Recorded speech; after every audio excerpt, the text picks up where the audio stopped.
remembering the important aspects of civilization and passing them on to others.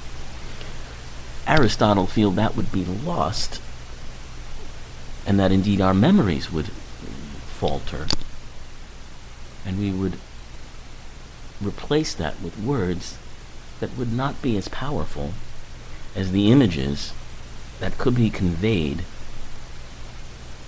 through the spoken word, through the retelling, and through the memories of those things that had been directly experienced.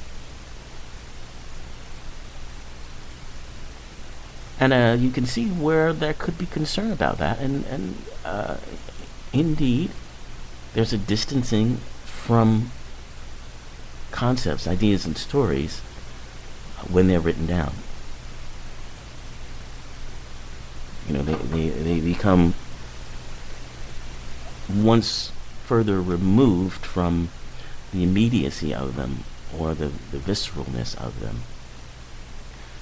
However, we have continued on, and memories still work, and we still tell stories, and we still tell them verbally. We've just found many other ways of telling them as well.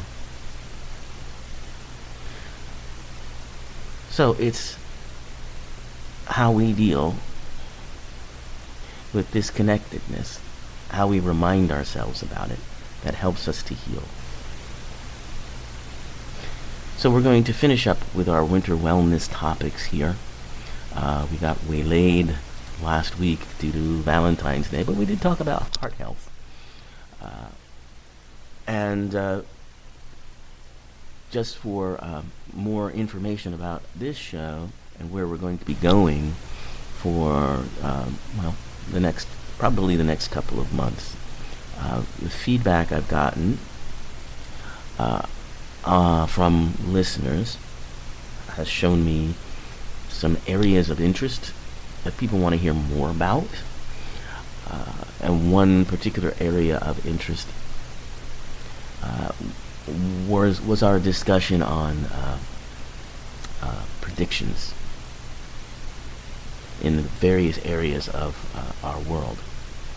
As we touched on the future of medicine and technology, and we touched a bit on climate change, but there's a lot more, and the economy. We touched on those topics, but there's a lot more that people were interested in hearing about. So that'll be a direction we'll be going, as well as continuing with more mindfulness. I've been asked to include more meditations. I had intended to do that. Somehow it got away from me, but I promise I will continue to try to work in meditations whenever I can in the course of doing this show, as that is something that many people have continued to ask for. So now we're going to finish up, though. Today we're going to finish up our wellness, winter wellness tips. And in wintertime, when we are vulnerable to flus and colds and what have you, our concern often is the immune system, so we'll talk about that and how to improve that. But we can also talk about other things that help improve your health. And I mentioned just a sense of connectedness, brings a sense of well-being that helps physically make you stronger. But there are other things too that you can do to help realize that connection more fully. And also, we've been talking about weight loss, so we'll talk about weight loss and some ways to find healthier foods that will support your immune system rather than attack it or block it. So I guess we'll start with our weight loss topic, which we've been continuing to discuss. So weight loss is something that is a common New Year's resolution, if you will. And as we're getting closer to the end of February, there may be some faltering of the will and the desire to achieve your weight loss goals. So here's just a few things that you might be able to, mediate, to use to make it a bit easier. So particularly as you get older, our metabolism will start to slow down. When you're in your 20s, I remember when I was in my 20s, my metabolism was just so fast that I could eat and eat and eat, and I never gained much weight at all. In fact, for a while, I was a bit thinner than I wanted to be. But as you get into your 30s and your 40s and beyond, the metabolism slows down, and that's when the weight gain starts to happen. But the good news is you can just make some small adjustments and minimize some of those unwanted pounds. Now, you're going to have some. It's going to happen. And it's nothing to be concerned about as long as it's kept in a healthy way. Everybody's body is different too. There's a mindset, among doctors today and among medical clinics where they use these body mass index figures to tell you that you need to lose weight, you're overweight, you're this, you're that, and these can be helpful, but because they're basically algorithms, and what is an algorithm but a robot who has no way of judging or seeing the individual person, those guidelines can be very misleading. So you have to look at your whole person, and you have to look at your whole lifestyle. Many people have, different body types, which is perfectly fine. Not everyone's going to be a willowy model, or should be. So that's something to keep in mind when we're talking about weight loss as an issue. But in any case, these are healthy adjustments that you can make that can keep those pounds off and just keep you healthy no matter how much you weigh. And the first tip, of course, is healthy carbs. Healthy carbs. As opposed to the refined sugar, high glycemic index, flour-based carbs. Chips and snacks, which I still do, but with moderation. And you can begin to replace those now. And there are many good products on the market that use unrefined, low glycemic ingredients. Sprouted grain breads, for instance, are very popular and getting more and more popular. And then there's beans and lentils, but even if you have a snack or something, there are whole grain versions of chips and things of that nature that have lesser fat and lesser sugar. They're still not the best thing for you, but when you feel in a snacky mood and a carrot or a celery stick isn't going to do it, those are things that you might want to turn to rather than some of the higher fat and the higher glycemic types of snacks,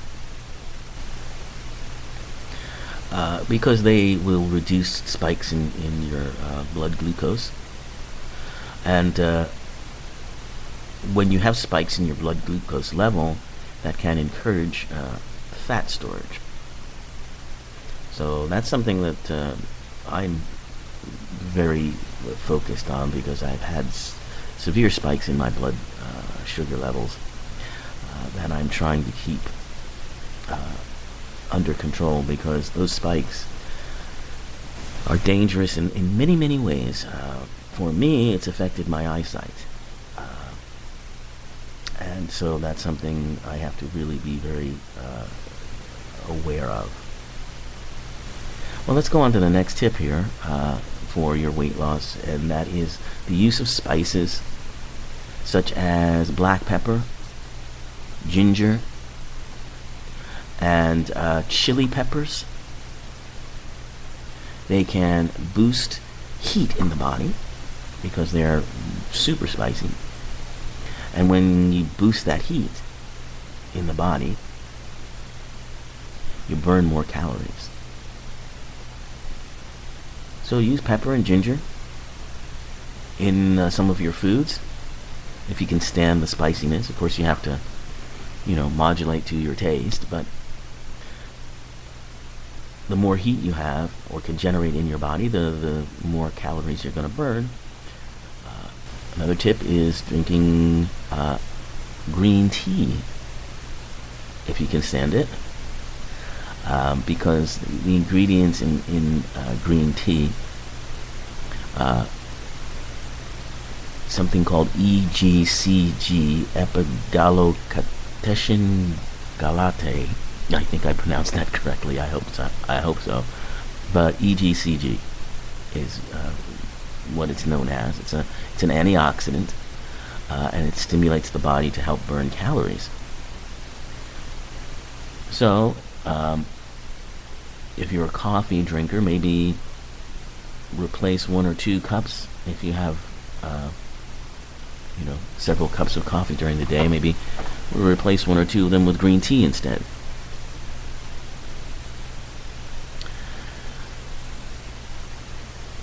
And then another tip is more on the awareness or psychological approach, and that is the idea of embracing hunger without starving yourself. So allow yourself to have a bit of hunger, every now and then. And then maybe eat 2 or 3 modest meals a day. No snacks, however, in a 12-hour window of time or less.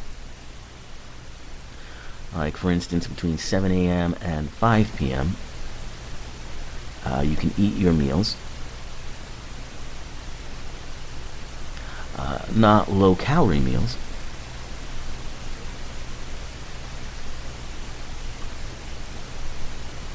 But, meeting your calorie goals, like for most people, is somewhere between 1,600 and 1,800 a day.